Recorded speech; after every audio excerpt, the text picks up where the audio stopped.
Hello and welcome to A Simple Golfer. I've got my friend and golf coach Tom Huttunen with me today.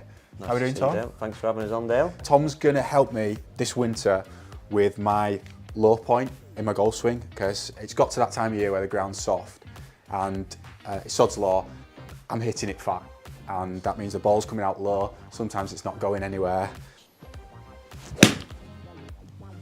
Oh, it's fat though. I know it's straight, but it's fat. See, I'd get punished for that on a golf course. You do, mate. You do, mate. So that's the one I need to avoid, isn't it? Can you help? Mate, we can definitely help you. What I was hoping is we can help everybody else watching as well with some simple drills. Yeah. And some ideas that you guys can practice on your own on a driving range through the winter. Because we all know a heavy shot is an absolute killer. Yeah, I've seen it on Sunday. I'm going to try and teach you, along with these guys, I don't know if you've heard it, the phrase thin to win, thinners are winners. That is a big thing over winter time. You don't want to mess with the ground too much. Yeah. Is that okay? Absolutely, absolutely. So, I'll show you my problem. Right, you can show us the problem if you like. Hit a shot for us. So I've just got an 8 iron in hand at the minute, is that all right? Yeah, that's fine. Yeah. That's fine, we'll just hit a shot.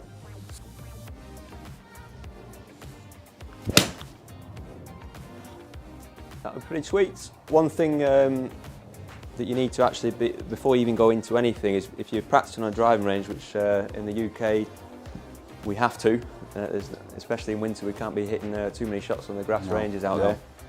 But it's recognising what a heavy shot actually sounds like. You can feel it, but everybody says, yes, a mat is forgiving. But if you can, first step is recognise the difference between a heavy and a good strike. If I hit 2 shots here for you, do you want to bring one a little bit close just so the guys at home can hear the difference on a range mat? I'm going to hit 2 shots here. And maybe a little experiment you could do is have your eyes closed and listen to these 2 golf shots, and you tell me which one's heavy and which one is sweet. Any guesses? Generally, first things first, you have to understand what a heavy shot actually sounds like. If you practice on a mat, you need to know the difference. Now that's quite obvious, big, heavy, and a nice one. But if you are someone at home that's struggling with heavy contacts, the first thing, in my mind at least, is to understand what a good strike actually looks like. So when it comes to low point, first let's actually picture what a low point is. A swing is essentially just a big circle this club is making, and every circle is making a lowest point.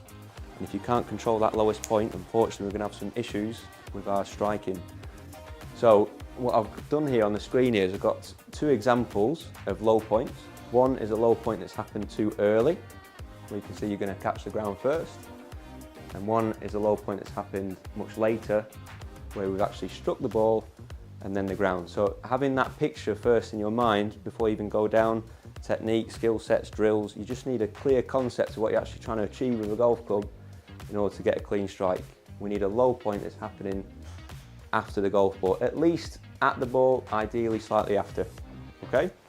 Okay, so then if we have a low point that's actually sufficiently late enough after the golf ball, it gets a little trickier because not only are we doing that, but we've also got to control the depth, okay? Can you see here, I've got 3 swings, 1 too high, 1 too low, 1 just right. All 3 of the lowest point has happened after the golf ball, but unfortunately we can still get a low point that's too early because we're too low. And that's another way you can catch a ball heavy. So I've got a couple of drills I'm going to show you that hopefully teach you both of those things. We're going to move the low point far enough left and far enough away from the ground. Is that okay? Yeah, that sounds good. It makes sense seeing it on the board as well. Yes. And then it's right, how do you put that into practice? Okay, so I've got 2 drills I'm going to show you here.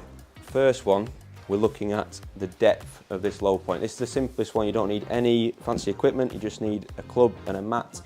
We're going to try and get to grips with how low we are swinging this golf club. Very simply, I'm going to do this for you. I call this drill dump, swish and brush, okay? I'm going to make a golf swing and I'm going to intentionally smash the ground, okay? The second swing, I'm going to make the same swing in my mind, but I'm going to swing super high and miss the ground. Okay, third swing, we're going to try and split the difference and we're going to try and find that nice brush on the ground. Oh, nice. What do you think, Dale? I think I could do 2 out of 3 of those. Come on then, let's get you on the mat, let's give you a go here. Not the good one though. This is super simple, mate. This is just level 1, low point. So the first one is just a heavy one, isn't it? Yes. Just a heavy one. And we're not thinking too much about how we're going to do it, we're just going to try and smash the ground. Okay. Right, okay, so that heavy one, let's get that heavy one in. Lovely. That's a big dump, okay? Yeah. Now try not to think too much about it, just go straight in for another swing and see if you can control it so that low point is above the ground. Lovely. Okay. Next, the tricky one, pal. Can you split the difference? You've smashed the ground, you've swung above the ground. Can we get a nice little brush?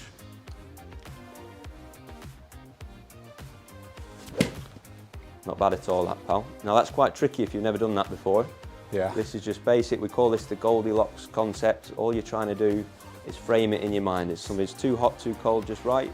This is too low, too high, just right, okay? If you try that a couple of times, you'd be surprised, just 5 minutes on the range without a golf ball, how much better your perception, your awareness and ability to control that low point will actually get. Is that all right? Yeah, yeah, no, I like that because it's like when you talk about hitting the ball right, try hitting it left. If you're hitting it fat, try hit it thin and just get that feeling, Absolutely, I guess. mate. Yeah, yeah. Okay. No, I like that, good. So if I'm trying to hit a ball and I've done that first drill and I've found my sweet spot where I'm hitting the mat now, have you got something to show us like where I'm hitting that mat or to make sure that it's this side of the ball and not this side of the ball? That's exactly, mate. That's the next step, yeah. okay? Okay, cool. Step 2, second drill, we're now going to use, on this range at least, we're going to use these tiny little stones we've got and we're just going to take a little pile of them. And now it gets a little bit trickier, Dale, because we're going to try and move this low point far enough forward. Okay, we're going to make sure, yes, we're brushing the ground, but we don't want that ground to come too early. Okay? Dead simple, pal. We're going to take a ball, range tee, we're going to place a little stone or something that you don't mind flying away on the driving range, and we're going to place that probably a good 4 or 5 inches after where the ball would be. This is dead simple.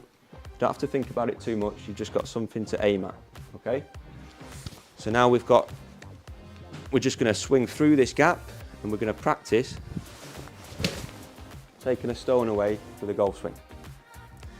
So you've done that perfectly there, and I was thinking to myself, I'm not sure I can hit that stone. Do we need some bigger stones? We don't want to break some clubs, mate. Do you want to give that a go? Yeah, I'll give that a go. This is dead simple. Absolutely. No thought to technique. Just something to look at and something to hit away. I mean, in the past I've missed the ball, you know? So I'm setting up just in the middle, a normal stance, and then I'm trying to hit that stone. I've got faith in you, Dale.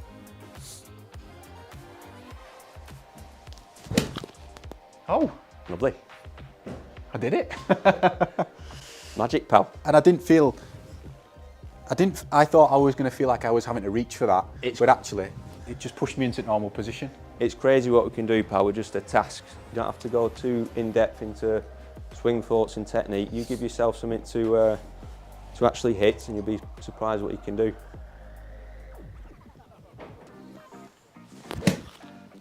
Easy, like clockwork, That pal. stone even flew straight. Okay. I like that. Now, next step, you might have guessed it. All you're going to do, keep the stone there, pop a ball in the way, and see if you can get 2 things flying down the range at once, okay? I'm going to give it a go first.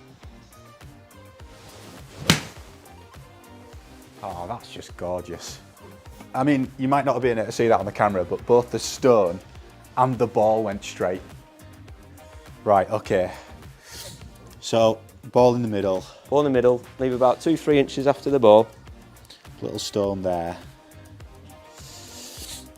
Right. All of a sudden, that gap doesn't look big enough for me. Okay.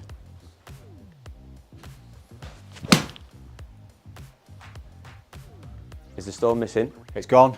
It's gone. I think I was all right. We're okay, mate. That was all right. So can I just ask, so certainly in winter, I'm guilty of it, and probably a load of other people are guilty of it as well. You hit a good drive down the middle, Not very often. I'm not guilty of that very often. But when you hit a good drive down the middle, Yeah. you then chunk your second shot. And would you say that's because a lot of people are trying to then be too careful because they've hit a good drive? They then keep their head still. They keep very careful and. Absolutely, like you mate. This is something we're told, we're drilled into us. We're trying to keep our head down, try and be athletic, try and get away from the ground. Like we've said, thinners are winners. If you're going to miss, we definitely want to be missing on the high side. We don't want anything to do with this muddy ground in winter, okay? Absolutely. So 2 things, practice on the range. If we're going to miss, we want to miss on the high side. We don't want anything to do with heavy shots during the winter. And ideally, try and focus to get that low point after the golf ball. Okay, 2 drills there to help you. I hope it helps you. That's brilliant, mate. Is that okay? So that's what I'm going to be trying. Hopefully I can get some out there. And especially in the UK, you'd much prefer to thin it, if anything. Thinners are winners, mate. Yeah, absolutely.